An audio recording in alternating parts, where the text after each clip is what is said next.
요한복음 20장 11절부터 18절은 신약성경 183쪽.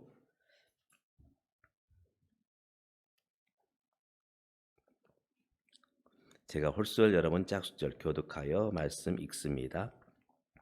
마리아는 무덤 밖에 서서 울고 있더니 울면서 구부려 무덤 안을 들여보더니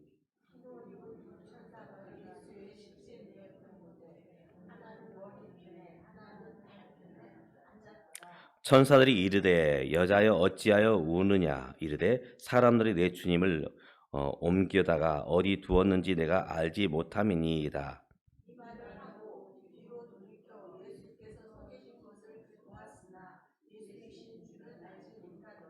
예수께서 이르시되 여자여 어찌하여 울며 누구를 찾느냐 하시니 마리아는 그가 동산직인 줄 알고 이르되 주여 당신이 옮겼거든 어디 두었는지 내게 이르소서 그리하면 내가 가져가리이다.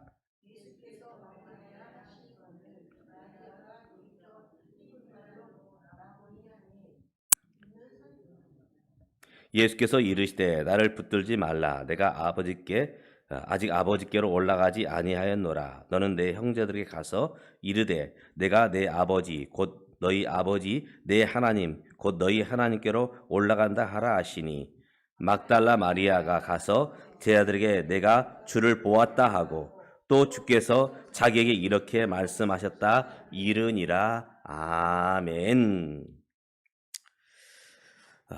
예전에 제가 어느 영화를 보았었는데요. 제가 아직은 다 그 줄거리는 기억나지 않는데 이런 내용입니다. 미국의 어느 마을에 한 미혼모가 5살에 된 딸아이와 함께 삶을 살아갑니다.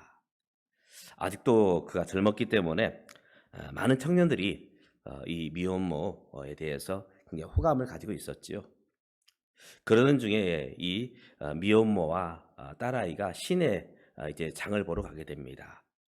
그런데 불량배들을 만났고 불량배들에게 이 연모는 몹쓸 짓을 당하게 됩니다. 그리고서 이제 이 미혼모는 이제 이것을 이제 고발을 하게 되지요. 내가 이런 몹쓸 짓을 당했다. 제발 이 나쁜 사람들을 처벌해 달라. 결국 재판이 열렸습니다. 그리고 이 미혼모는 이제 증인을 세웠습니다. 자기가 그 시내에서 몹쓸 짓을 당할 때에 그 모습들을 지켜본 사람들이 있었습니다. 그래서 그 증인들을 세워서 재판을 진행을 하는데 이 여러 사람의 증인이 왔습니다. 어떤 증인은 내가 증언을 할 테니 나에게 보수를 달라, 돈을 달라 하면서 이제 이 미혼모에 대해서 어떤 대가를 바라는 그런 사람도 있었고, 근데 대부분 증인들은 우리는 그 광경을 보지 못했다. 사실 그렇게 대답했던 것은 혹시 그 불량배들이 내가 이제 본대로 이야기를 하면은 혹시나 나에게 보복을 하지 않을까 두려운 마음에 그 본대로 증언을 하지 않는 모습을 보면서 결국 이 여인은 이제 이 재판에서 지는 그런 모습으로 나옵니다. 그런데 이 미혼모의 그 수사를 담당했던 형사가 어떻게든지 이 여인이 당한 일을 올바로 세우기 위해서 백방으로 노력을 했고 그 형사를 통해서 이 재판에서 이제 이기게 되는 그런 영화였습니다. 우리가 가끔씩 재판이라는 그 과정을 봅니다. 거기에 보면 증인들이 나와서 증언을 하게 됩니다. 증인은 자신이 본대로 이제 이야기를 하는 것, 바로 이것이 이제 증인된 삶의 모습이죠. 만약 그 본대로 말하지 아니하면 그는 위증죄에 잡히게 되고 또 이제 그 피해를 입은 사람은 고스란히 힘들고 어려운 삶을 살아가야 되는 것이죠. 오늘은 무슨 날이냐? 오늘 우리는 부활절을 맞이하고 있습니다. 부활절. 교회에서 지키는 명절 가운데 가장 큰 명절을 말한다면 첫 번째는 성탄절이고 두 번째는 부활절입니다. 이 부활절 바로 기독교의 핵심이죠. 기독교를 두 개 단어로 말하라 한다면 십자가와 부활입니다. 십자가 부활. 당신이 무엇을 믿느냐? 예, 저는 우리를 사랑하사 십자가에 죽으신 예수 그리스도를 믿습니다. 또 무엇을 믿느냐? 바로 주님은 죽음을 이기시고 생명의 주인으로 다시금 살아나셨습니다. 바로 이것이 우리가 믿는 바로 믿음의 핵심된 그런 요지이죠. 오늘 우리가 이 주님의 부활 앞에서 어떤 모습으로 서야 될 것인가? 오늘 마리아를 보면서 우리가 어떤 모습으로 이 부활절을 맞이해야 되는지 오늘 주신 말씀을 통해서 함께 주의 음성을 듣는 저와 여러분 될 수 있기를 주님의 이름으로 축복합니다. 아멘. 먼저 마리아는 주님을 향해서 헌신적인 모습으로 섬기게 됩니다. 헌신된 모습. 성경에서 이 마리아, 사실 마리아라는 이름은 성경에 많이 나옵니다. 동명이인들이 많이 있다는 것이죠. 그런데 오늘 본문에 나오는 마리아는 어떤 마리아냐? 이제 갈릴리 바다 서쪽에 있는 막달라라는 마을이 있습니다. 막달라라는 마을. 우리 성경에서 보면 그 이름들이 나오는데요. 대부분 성은 없습니다. 그래서 그 사람을 구별하기 위해서 이제 그 사는 동네 이름을 붙입니다. 그래서 막달라 이 마을에 사는 마리아 해서 그거를 이렇게 부릅니다. 막달라 마리아. 그는 원래 7 귀신이 들렸던 사람이죠. 7 귀신이 들렸던 사람. 제가 국민학교 때 그 소재지에 한 누님이 계셨는데 그 누님은 귀신 들린 분이었어요. 막 옷도 그냥 벌거벗겨지고 머리는 흐트러지고 또 고래고래 소리를 지르고 또 돌멩이를 들어서 사람에 던지기도 하고 결국 그 가족도 떠나고 그 주변에는 아무도 없었습니다. 혼자서 힘들게 삶을 살아갑니다. 막달라 마리아가 그랬습니다. 7 귀신이 들렸고 가족들은 이제 모른 채 하고 사람들은 그 곁에 있지 않습니다. 그런데 이 막달라 마리아가 예수님을 만나게 되었고 예수님은 그에게서 그 삶을 힘들게 하고 그 삶을 지배하는 이 7 귀신을 내쫓으시죠. 그를 온전케 해주셨습니다. 그러했기 때문에 그는 주님의 사랑을 알았습니다. 그래서 그는 이제 남은 생애를 주님을 위해 살겠다. 주님을 위해 살겠다. 헌신된 마음으로 주님을 따라가게 됐죠. 그러면서 이제 누가복음 8장에 보면 예수님을 따랐던 여러 여인들을 보여주는데 그 첫 번째가 누구냐? 바로 막달라 마리아입니다.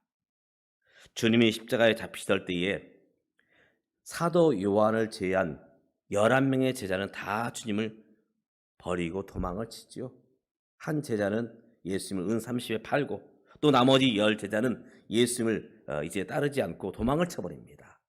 무서웠습니다. 오직 사도 요한만 그 십자가에서 주님의 죽으심을 지켜보고 있죠. 바로 그 죽음 앞에서 떠나지 않고 함께 있던 사람 중에 한 사람이 누구냐? 바로 막달라 마리아입니다. 어떤 사람이 헌신된 사람이냐? 힘들면 어려우면 도망치는 사람이 아니라 끝까지 함께하는 사람, 끝까지 그 자리를 지키는 사람, 바로 그가 헌신된 사람이죠. 마리아는 바로 주님이 죽으시는 그 십자가의 자리까지 함께했던, 끝까지 주님과 동행했던 사람이 바로 막달라 마리아입니다. 오늘 저와 여러분이 끝까지 주님과 함께하고 주님과 동행하는 저와 여러분 되시기를 주님의 이름으로 축복합니다. 아멘. 그런데 어떤 사람이 헌신할 수 있을까? 막달라 마리아의 그 마음속에 주님을 사랑하는 마음이 있었습니다. 누가 헌신하느냐? 주님을 사랑하는 사람. 물론 그 이전에 주님의 사랑을 아는 사람. 주님을 향한 사랑이 있으면 또 주님께서 나를 사랑한다는 그 분명한 고백이 있으면 끝까지 주님과 함께하고 헌신된 삶을 살아가게 되는 것이죠. 그 대표적인 예가 우리 부모님이죠. 부모님. 많은 부모님들이 자식을 위해서 정말 희생을 합니다.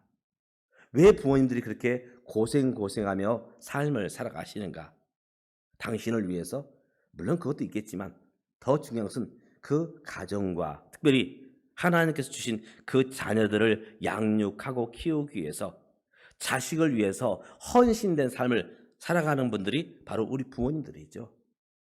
바로 우리 주님이 그러하셨죠. 우리 주님은 우리를 사랑했기 때문에 우리 위해서 당신의 목숨을 내어주시는 것도 아깝지 않게 생각하셨어요. 우리가 보통 연애할 때에 이제 사랑하는 여자친구가 나 저 별 좀 따다 줘 하면 적어도 별을 따다 주지 못한다 할지라도 지붕 위에까지는 올라갑니다. 모든 것을 주어도 아깝지가 않아요. 그 이유가 뭐냐? 사랑하기 때문에 그렇습니다. 사랑이 식어지면, 사랑이 없으면 모든 것이 싫고 또 주는 것도 아깝고 함께하고 싶지도 않지요. 사랑하기 때문에 희생하고 사랑하기 때문에 헌신하는 것입니다. 오늘 우리가 과연 주님을 사랑하는 마음이 있는가? 막달라 마리아는 주님의 사랑을 알았습니다. 나를 위하여 주님께서 죽으셨구나. 나를 이 귀신 들린 그 자리에서 건져 주셨구나. 바로 주님의 사랑 알았기 때문에 주님을 사랑하는 자로 그가 삶을 살아가게 되는 것입니다. 부활하신 주님께서 당신을 배반했던 베드로에게 찾아오시죠. 베드로에게 묻습니다. 시몬아, 내가 나를 사랑하느냐? 무려 3번씩이나 물으십니다. 어쩌면 베드로가 3번씩 주님을 모른다고 부인했었죠. 바로 여기에 견주어서 우리 주님은 베드로에게 내가 나를 사랑하느냐? 내가 나를 사랑하느냐? 내가 나를 사랑하느냐? 묻고 계십니다. 이 질문은 오늘 저와 여러분에게도 묻고 계십니다. 사랑하는 아들아, 사랑하는 딸아, 내가 나를 사랑하느냐? 오늘 저와 여러분이 주님의 사랑을 알고 그 사랑함을 또 우리도 나타내므로 주님께 헌신하는 모습, 주님과 동행하는 모습으로 사랑하는 모습으로 끝까지 가시는 저와 여러분 될 수 있기를 주님의 이름으로 축복합니다. 아멘. 특별히 이제 주님을 사랑하고 또 주님을 향하여 사는 사람은 어떤 삶을 살아가게 되느냐? 바로 주님의 부활을 증거하게 됩니다. 오늘 마리아는 이제 주일 새벽에 주님이 묻히신 무덤에 오게 됩니다. 그런데 무덤에 왔는데 예수님 보이지 않는 것입니다. 분명히 예수님은 금요일날 십자가에 달리셨고 죽으셨는데 이제 그 시신이 눕혀져 있어야 되는데 그 위에는 아무것도 없습니다. 수위는 다 개켜져 있습니다. 그런 차에 바로 주님을 만나게 됐죠. 마리아는 부활하신 주님을 보고 놀랍니다. 그리고서 이제 주님 말씀하십니다. 바로 나는 살아났다. 너는 가서 이것을 제자들에게 알려다오. 그래서 마리아는 제자들에게 이제 달려가서 내가 주를 보았다. 이렇게 증거하게 됩니다. 어떤 분이 전도자로 설 수 있느냐? 어떤 사람이 헌신된 사람이냐? 바로 주님의 사랑을 바로 받은 사람, 그것을 아는 사람, 그 사람이 헌신된 삶을 살게 되고 특별히 주님께서 제자들에게 오늘 저와 여러분에게 말씀하신 명령, 바로 복음 증거의 사명을 감당하는 것, 바로 주님의 부활을 증거하는 사람이 되는 것입니다. 오늘 우리가 무엇을 증거하느냐? 우리 교회가 크다.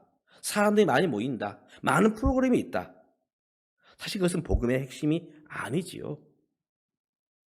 복음의 핵심은 무엇이냐? 예수님께서 우리를 대신하여 십자가에 죽으셨습니다.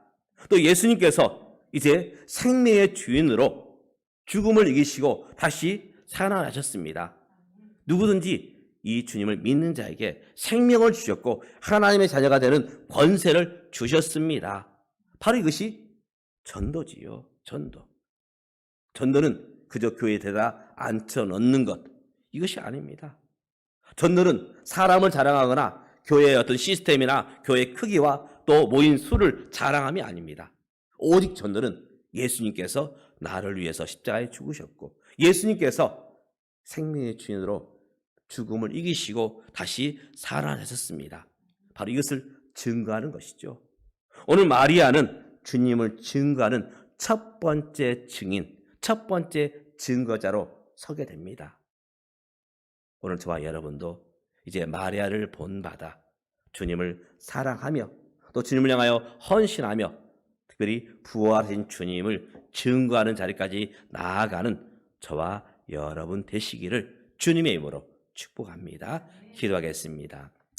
하나님 아버지, 오늘 우리에게 승리의 날, 바로 부활의 아침을 주심을 감사드립니다. 하나님, 이제 그 주님의 부활을 나만 믿고 나만 간직하는 것이 아니라 믿지 않은 우리 가족과 이웃과 사람들에게 분명하게 말할 수 있도록 증인의 삶을 살 수 있도록 주여 우리 입술을 열어 주시옵소서. 주님을 사랑하는 오늘 우리 주님, 이제 주님의 부활하심을 증거하겠사오니 하나님 우리를 통해서 예수 그리스도의 부활이 땅끝까지 이르러 증거되게 도와주시옵소서. 예수님의 이름으로 기도드리옵나이다. 아멘. 찬송가 165장 1절과 2절 우리 함께 부르겠습니다.